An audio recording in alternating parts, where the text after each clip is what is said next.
O artigo de Reinaldo Azevedo na Folha de São Paulo de hoje está imperdível.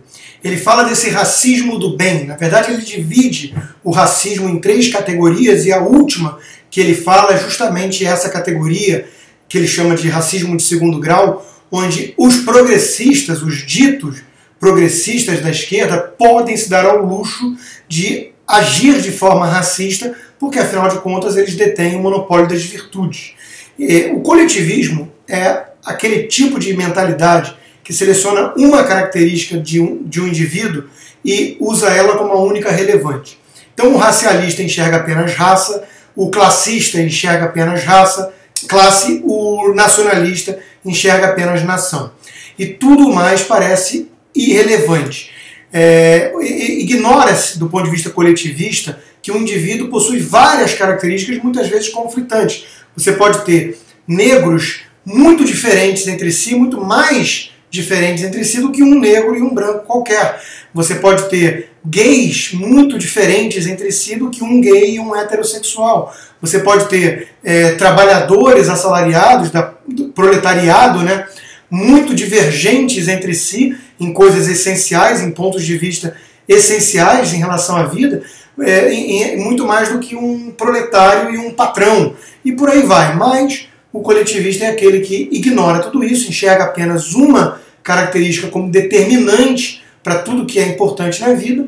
E como é que ele lida com essas contradições? Como é que ele lida, o racialista, com o negro que não é adepto desse racialismo? Como é que o movimento gay lida com um gay que é um liberal e rejeita essa mentalidade coletivista do movimento gay? Como é que o marxista lida com um proletário que quer o capitalismo e não abraçar as bandeiras marxistas?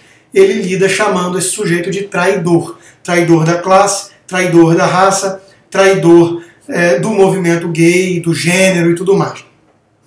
O caso que o Reinaldo Azevedo traz é justamente um caso desses, né? Os outros casos são interessantes também, porque um deles trata com o racismo cordial, que é essa visão típica da esquerda caviar, que lida com esses outros diferentes como se fossem mascotes, né, que servem para o regozijo de sua própria superioridade moral. Então é o que ele brinca aqui, né? Esses acabam no programa Esquenta, da Regina Casé, tocando pandeiro, tocando percussão, contando sua história de forma a se vitimizar sempre, né? E isso leva ao delírio essa elite branca, hipócrita e culpada. Mas o caso mais asqueroso de todos, sem dúvida nenhuma, é esse último que ele lida do racismo de segundo grau. E ele dá como exemplo justamente a trajetória do Joaquim Barbosa, o qual eu me lembro bem, ele foi um crítico muitas vezes por conta de posturas tomadas ou de argumentos defendidos no Supremo Tribunal Federal.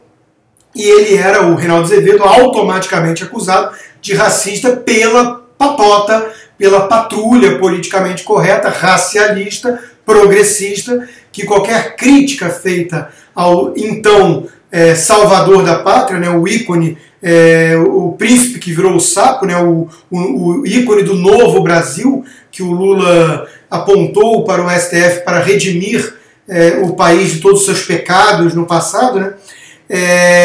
Sempre que se fazia alguma crítica a ele, era automaticamente associado ao racismo, assim como se você criticar os ícones do movimento gay ou os marxistas é porque você é contra os gays ou é contra os mais pobres, né? É sempre essa blindagem que eles fazem a todo tipo de crítica com base em argumentos a esses ícones desses movimentos coletivistas, cujo denominador comum é sempre o progressismo, é sempre o esquerdismo.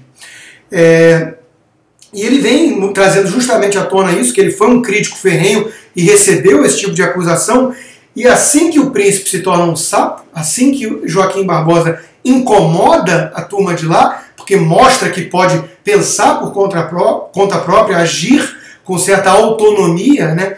Ele é visto então como que um traidor, a ponto de um blog que carregava o nome oficial da presidente, sem nunca ter sido contestado por isso, colocar Joaquim Barbosa retratado como um escravo levando chibatadas, como se isso fosse merecido no caso dele, né? Porque passa a ser um traidor. Ou seja, você progressista, você socialista, você parte desse movimento de minorias oprimidas, entre aspas, né? você pode agir de forma absolutamente racista, de forma escancaradamente racista, porque você gosta de um salvo-conduto para agir assim. Um outro caso que ele traz à tona foi o caso do jornalista Heraldo Pereira, que foi chamado de preto de alma branca por um desses delinquentes, né, da blogosfera, que são financiados por dinheiro público, né, dinheiro do Estado, e perdeu na justiça, né, por danos morais e difamação, mas não recebeu uma voz sequer de apoio dos ditos movimentos raciais. Quer dizer, onde é que estava Edu Cafro, essas coisas do Frei Davi, onde é que estavam essas lideranças dos movimentos raciais quando a vítima de racismo é um sujeito bem-sucedido da TV Globo? Isso não cai bem com a narrativa de minorias oprimidas, coitadinhos, que precisam da tutela estatal e da proteção do Estado contra esses opressores brancos malvados, né?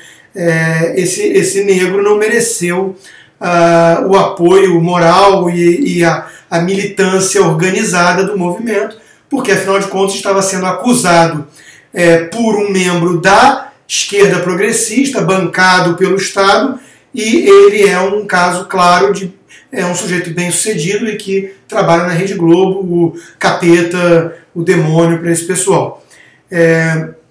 O Reinaldo Azevedo finaliza dizendo: um preto só prova que é livre quando obrigado a carregar a bandeira deles, ou seja, desses progressistas, desses movimentos de minorias, entre aspas, que têm o monopólio da virtude e que, no fundo, segregam o mundo inteiro apenas em duas categorias, nós e eles, e o nós, teoricamente, inclui todos aqueles grupos coletivistas, né, a raça, o gênero oprimido, a classe oprimida e por aí vai, mas quando você pega pessoas dessas categorias que não compactuam com essas bandeiras coletivistas, progressistas, eles precisam ser vistos como traidores e como passam a ser odiados e atacados com mais veemência ainda do que os próprios brancos representantes das elites, que eles já atacam normalmente. É realmente uma coisa muito podre de se ver, né? Uma coisa muito pobre para o debate, mas é como esse pessoal da dialética marxista atua e é apenas como eles sabem atuar. Então, o ministro Joaquim Barbosa passa a ser o alvo principal dessa turma, que tem uma máquina de moer reputações, como a gente sabe, muitíssimo poderosa, e mostrando mais uma vez a enorme contradição deles, o Ricardo Lewandowski, que é um cara que cai o tempo todo em contradição, que chama o Mensalão de Ação Penal 470, que é uma senha para detectar o Petralha, teve um julgamento ultra severo com os banqueiros, com a Cátia Rabelo e companhia, mas que inocentou a trinca dos alto escalão petista, até mesmo de corrupção ativa. Quer dizer, é uma palhaçada, é grotesco, como diz o Reinaldo Azevedo, mas Ricardo Lewandowski ou Antônio Dias Toffoli não merecem um ataque sequer, uma crítica sequer desse pessoal, mas Joaquim Barbosa passou a ser a representação de tudo que há de mal no Supremo Tribunal, ou seja, todos aqueles elogios pouco tempo antes, quando Lula apontou o ministro Joaquim Barbosa para o Supremo, são ignorados, são jogados para escanteio, são apagados da história para que ele possa aparecer com uma nova narrativa, como um traidor, como um sujeito que não pensa por conta própria e sim se vendeu às elites poderosas. É muito podre, mas é assim que funciona o PT.